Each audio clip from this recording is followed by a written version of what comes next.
সাহেব যেভাবে লড়াই করেছেন সেই জায়গা থেকে বাবা সাহেবের যে ভাবনাটা আপনারা জানেন, এই যে আমাদের দেশে কিছুদিন আগে গত 1 আগস্ট সুপ্রিম কোর্ট একটা রায় দিয়েছে, সেই রায়ের ভেতরে কি আছে, সেই রায়টা কি দিয়েছে আপনারা দেখেছেন?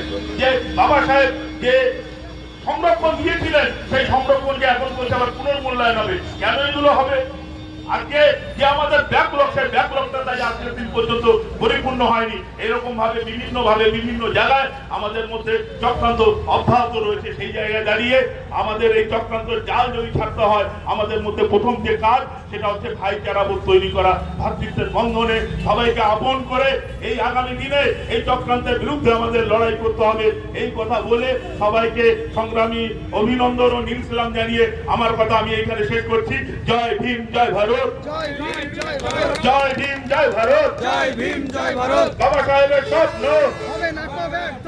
বাবা সাহেবের চিন্তা ভাবনা দিক দিগন্তে ছড়িয়ে দিন, ছড়িয়ে দিন, ছড়িয়ে দিন। বাবা সাহেবের চিন্তা ভাবনা দিক দিগন্তে ছড়িয়ে দিন, ছড়িয়ে দিন, ছড়িয়ে দিন। বাবা সাহেবের অপমান মানছি না, মানবো না, মানছি না, মানবো না। বাবা সাহেবের অপমান মানছি না, মানবো না, মানছি না, মানবো না। দিক দিক ধিক্কার, দিক দিক ধিক্কার, দিক দিক ধিক্কার, দিক দিক ধিক্কার। বাবা সাহেবের অপমান মানছি না, মানবো না, মানছি না, মানবো না। বাবা সাহেবের অপমান মানছি না, মানবো না, মানছি না, মানবো না। বাবা সাহেবের স্বপ্ন হবে না তো ব্যর্থ।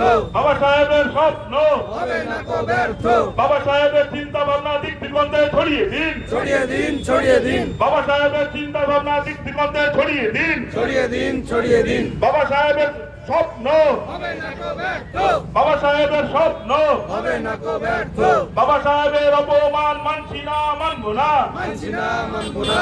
বাবা সাহেবের অপমান মানছি না, মানবো না, মানছি না, মানবো না।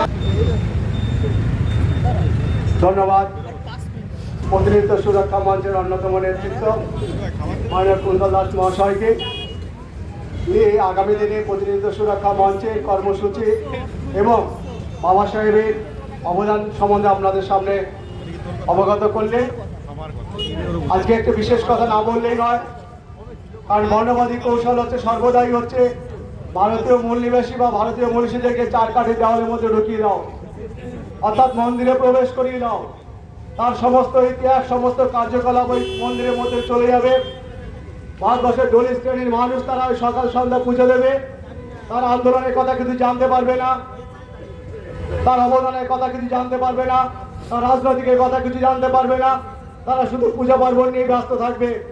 কিন্তু মান্যবর কাশিরামজি, বাবা সাহেবকে ওরা বেশি কফিনে পাঠিয়ে দেওয়ার চেষ্টা করেছিল। মান্যবর কাশিরামজি সেখান থেকে বের করে এনে বাবা সাহেবের অবদান, বাবা সাহেবের বিচার তারা সারা ভারতবর্ষে ছড়িয়ে দিয়েছে। যার অবদানের ফলে আজকে সারা ভারতবর্ষের নীল আকাশে আজকে নীল নীল নীলনাময় হয়ে গেছে। সেই নীলনাময়কে তারা আজকে ভারতবর্ষের বর্ণবাদীরা তারা ভয় পাচ্ছে।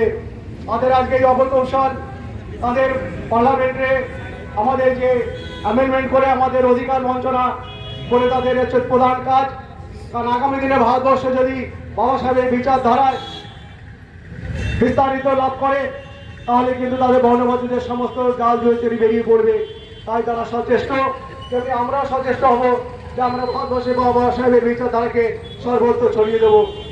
আমাদের মধ্যে উপস্থিত আছে প্রতিনিধিত্ব সুরক্ষা মঞ্চের অন্যতম নেতৃত্ব মাননীয় সুব্রত বিশ্বাস মহাশয়।